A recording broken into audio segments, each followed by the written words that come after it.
Matthew 20, verses 17 to 28. And as Jesus was going up to Jerusalem, he took the 12 disciples aside, and on the way he said to them, "See, we are going up to Jerusalem, and the Son of Man will be delivered over to the chief priests and scribes, and they will condemn him to death, and deliver him over to the Gentiles to be mocked and flogged and crucified, and he will be raised on the third day." Then the mother of the sons of Zebedee came up to him with her sons, and kneeling before him, she asked him for something. And he said to her, "What do you want?" She said to him, "Say that these 2 sons of mine are to sit, one at your right hand, and one at your left in your kingdom." Jesus answered, "You do not know what you are asking. Are you able to drink the cup that I am to drink?" They said to him, "We are able." He said to them, "You will drink my cup, but to sit at my right hand and at my left is not mine to grant, but it is for those for whom it has been prepared by my Father."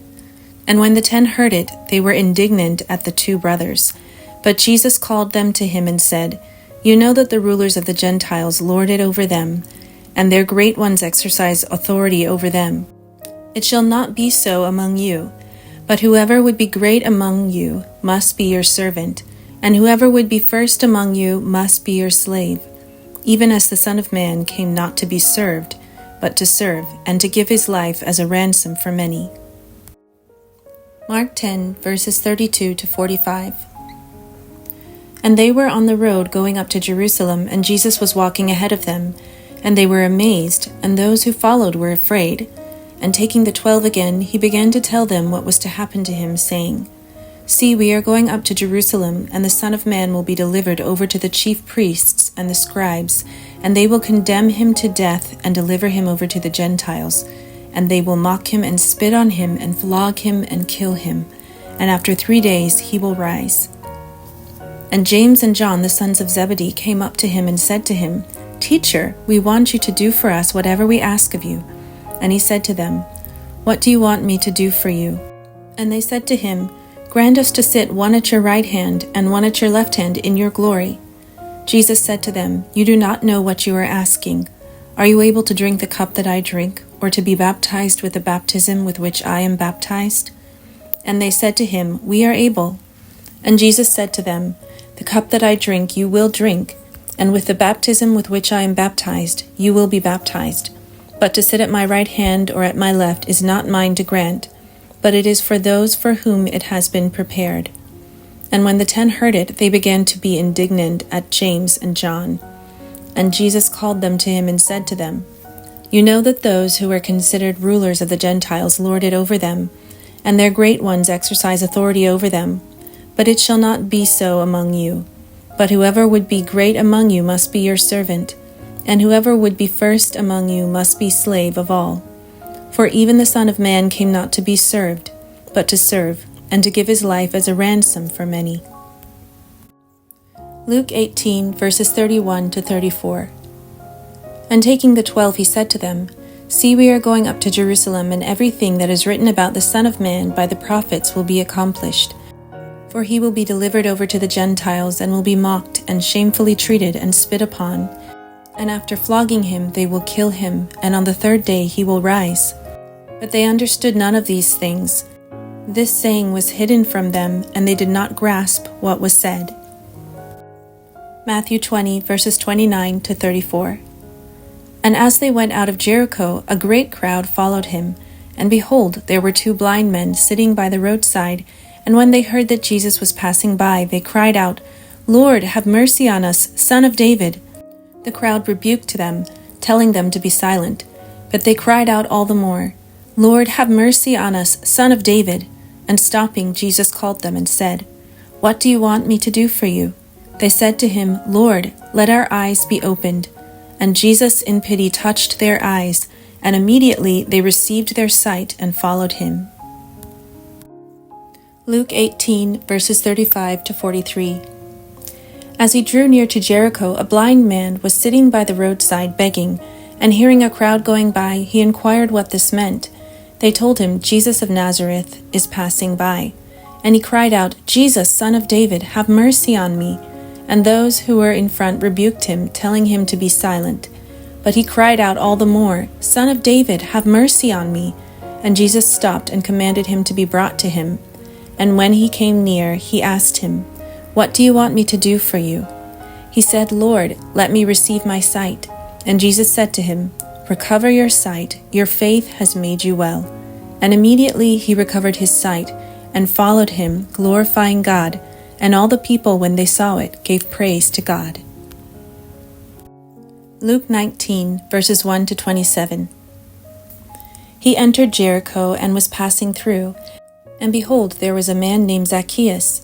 He was a chief tax collector and was rich, and he was seeking to see who Jesus was, but on account of the crowd he could not, because he was small in stature. So he ran on ahead and climbed up into a sycamore tree to see him, for he was about to pass that way. And when Jesus came to the place, he looked up and said to him, "Zacchaeus, hurry and come down, for I must stay at your house today." So he hurried and came down and received him joyfully. And when they saw it, they all grumbled, "He is gone in to be the guest of a man who is a sinner." And Zacchaeus stood and said to the Lord, "Behold, Lord, the half of my goods I give to the poor, and if I have defrauded anyone of anything, I restore it fourfold." And Jesus said to him, "Today salvation has come to this house, since he also is a son of Abraham. For the Son of Man came to seek and to save the lost." As they heard these things, he proceeded to tell a parable, because he was near to Jerusalem, and because they supposed that the kingdom of God was to appear immediately. He said therefore, "A nobleman went into a far country to receive for himself a kingdom and then return. Calling 10 of his servants, he gave them 10 minas, and said to them, 'Engage in business until I come.' But his citizens hated him and sent a delegation after him, saying, 'We do not want this man to reign over us.' When he returned, having received the kingdom, he ordered these servants to whom he had given the money to be called to him, that he might know what they had gained by doing business. The first came before him, saying, 'Lord, your mina has made 10 minas more.' And he said to him, 'Well done, good servant. Because you have been faithful in a very little, you shall have authority over 10 cities.' And the second came, saying, 'Lord, your mina has made 5 minas.' And he said to him, 'And you are to be over 5 cities.'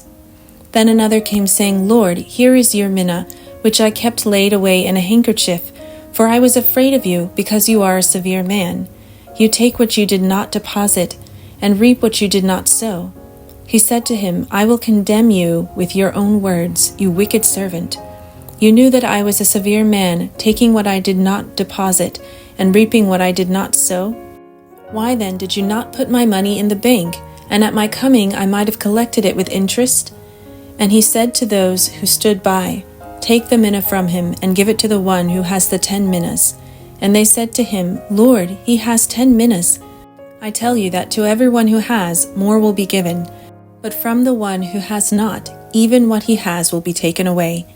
But as for these enemies of mine, who did not want me to reign over them, bring them here and slaughter them before me."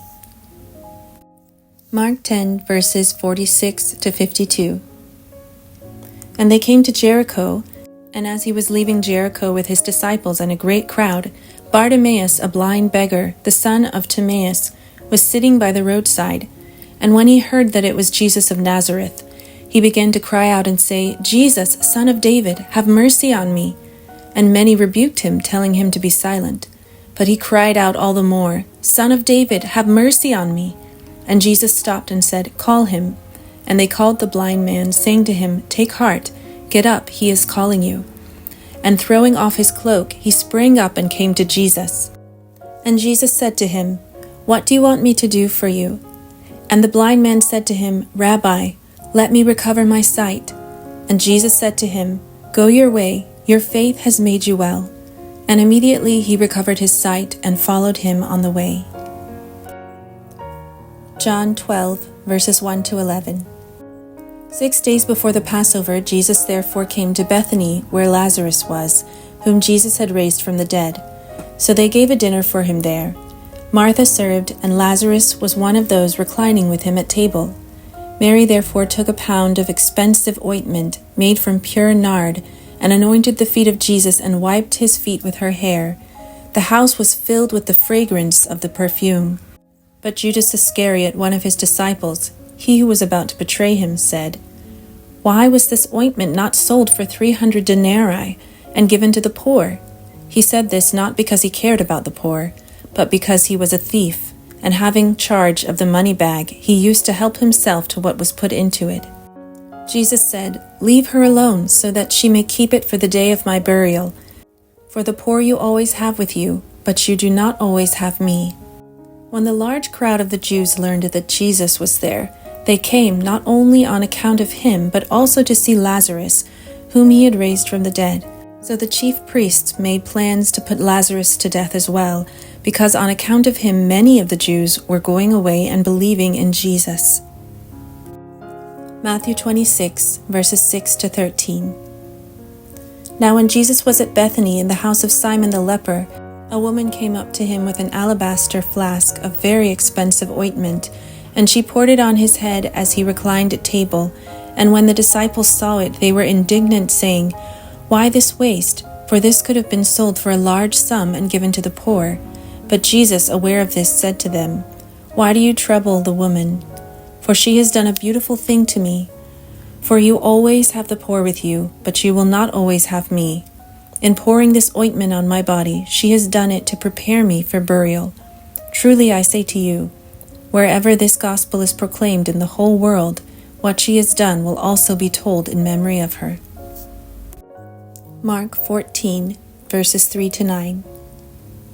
And while he was at Bethany in the house of Simon the leper, as he was reclining at table, a woman came with an alabaster flask of ointment of pure nard, very costly, and she broke the flask and poured it over his head. There were some who said to themselves indignantly, "Why was the ointment wasted like that? For this ointment could have been sold for more than 300 denarii and given to the poor." And they scolded her. But Jesus said, "Leave her alone. Why do you trouble her? She has done a beautiful thing to me. For you always have the poor with you, and whenever you want, you can do good for them. But you will not always have me. She has done what she could. She has anointed my body beforehand for burial. And truly I say to you, wherever the gospel is proclaimed in the whole world, what she has done will be told in memory of her." Luke 19, verses 28 to 44. And when he had said these things, he went on ahead, going up to Jerusalem.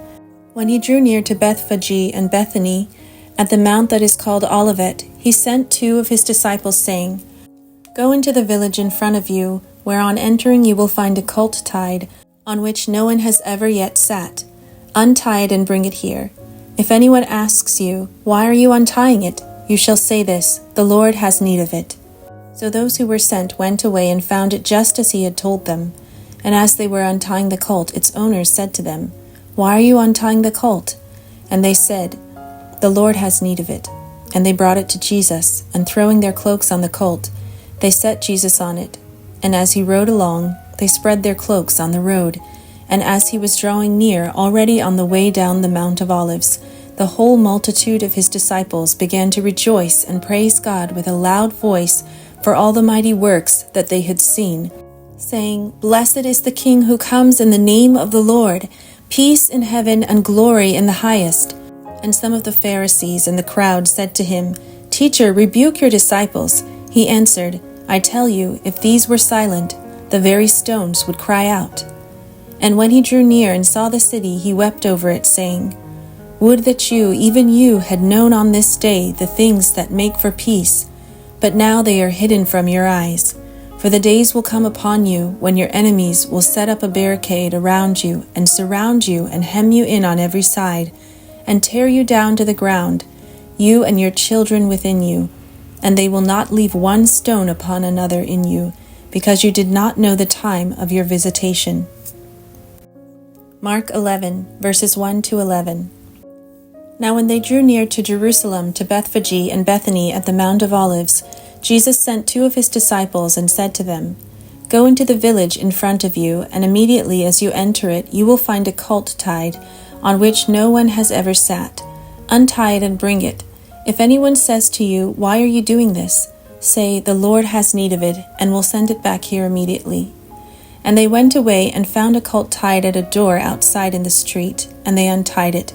and some of those standing there said to them, "What are you doing untying the colt?" And they told them what Jesus had said, and they let them go. And they brought the colt to Jesus and threw their cloaks on it, and he sat on it. And many spread their cloaks on the road, and others spread leafy branches that they had cut from the fields. And those who went before and those who followed were shouting, "Hosanna! Blessed is he who comes in the name of the Lord. Blessed is the coming kingdom of our father David. Hosanna in the highest." And he entered Jerusalem and went into the temple. And when he had looked around at everything, as it was already late, he went out to Bethany with the 12. Matthew 21, verses 1 to 11. Now when they drew near to Jerusalem and came to Bethphage to the Mount of Olives, then Jesus sent 2 disciples, saying to them, "Go into the village in front of you, and immediately you will find a donkey tied, and a colt with her. Untie them and bring them to me. If anyone says anything to you, you shall say, 'The Lord needs them,' and he will send them at once." This took place to fulfill what was written by the prophet, saying, "Say to the daughter of Zion, Behold, your king is coming to you, humble and mounted on a donkey, on a colt, the foal of a beast of burden." The disciples went and did as Jesus had directed them. They brought the donkey and the colt and put on them their cloaks, and he sat on them. Most of the crowd spread their cloaks on the road, and others cut branches from the trees and spread them on the road. And the crowds that went before him and that followed him were shouting, "Hosanna to the Son of David! Blessed is he who comes in the name of the Lord! Hosanna in the highest!" And when he entered Jerusalem, the whole city was stirred up, saying, "Who is this?" And the crowd said, "This is the prophet Jesus from Nazareth of Galilee." John 12, verses 12 to 19. The next day the large crowd that had come to the feast heard that Jesus was coming to Jerusalem. So they took branches of palm trees and went out to meet him, crying out, "Hosanna! Blessed is he who comes in the name of the Lord, even the King of Israel." And Jesus found a young donkey and sat on it, just as it is written, "Fear not, daughter of Zion. Behold, your king is coming, sitting on a donkey's colt." His disciples did not understand these things at first, but when Jesus was glorified, then they remembered that these things had been written about him and had been done to him. The crowd that had been with him when he called Lazarus out of the tomb and raised him from the dead continued to bear witness. The reason why the crowd went to meet him was that they heard he had done this sign. So the Pharisees said to one another, "You see that you are gaining nothing. Look, the world has gone after him." Mark 11, verses 12 to 25. On the following day, when they came from Bethany, he was hungry, and seeing in the distance a fig tree in leaf, he went to see if he could find anything on it. When he came to it, he found nothing but leaves, for it was not the season for figs. And he said to it, "May no one ever eat fruit from you again." And the disciples heard it. And they came to Jerusalem, and he entered the temple and began to drive out those who sold and those who bought in the temple. And he overturned the tables of the money changers and the seats of those who sold pigeons. And he would not allow anyone to carry anything through the temple. And he was teaching them and saying to them, "Is it not written, 'My house shall be called a house of prayer for all the nations'? But you have made it a den of robbers." And the chief priests and the scribes heard it and were seeking a way to destroy him, for they feared him, because all the crowd was astonished at his teaching. And when evening came, they went out of the city. As they passed by in the morning, they saw the fig tree withered away to its roots. And Peter remembered and said to him, "Rabbi, look, the fig tree that you cursed has withered." And Jesus answered, "Have faith in God. Truly I say to you, whoever says to this mountain, 'Be taken up and thrown into the sea,' and does not doubt in his heart, but believes that what he says will come to pass, it will be done for him. Therefore I tell you, whatever you ask in prayer, believe that you have received it, and it will be yours. And whenever you stand praying, forgive if you have anything against anyone, so that your Father also who is in heaven may forgive you your trespasses." Matthew 21, verses 12 to 22. And Jesus entered the temple and drove out all who sold and bought in the temple, and he overturned the tables of the money changers and the seats of those who sold pigeons.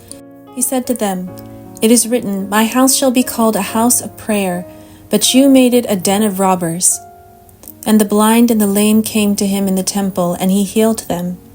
But when the chief priests and the scribes saw the wonderful things that he did, and the children crying out in the temple, "Hosanna to the Son of David," they were indignant, and they said to him, "Do you hear what these are saying?" And Jesus said to them, "Yes, have you never read? Out of the mouth of infants and nursing babies you have prepared praise." And leaving them, he went out of the city to Bethany and lodged there. In the morning, as he was returning to the city, he became hungry, and seeing a fig tree by the wayside, he went to it and found nothing on it but only leaves. And he said to it, "May no fruit ever come from you again." And the fig tree withered at once. When the disciples saw it, they marveled, saying, "How did the fig tree wither at once?" And Jesus answered them, "Truly I say to you, if you have faith and do not doubt, you will not only do what has been done to the fig tree, but even if you say to this mountain, 'Be taken up and thrown into the sea,' it will happen. And whatever you ask in prayer, you will receive if you have faith." Luke 19, verses 45 to 48. And he entered the temple and began to drive out those who sold, saying to them, "It is written, 'My house shall be a house of prayer,' but you have made it a den of robbers." And he was teaching daily in the temple. The chief priests and the scribes and the principal men of the people were seeking to destroy him, but they did not find anything they could do, for all the people were hanging on his words.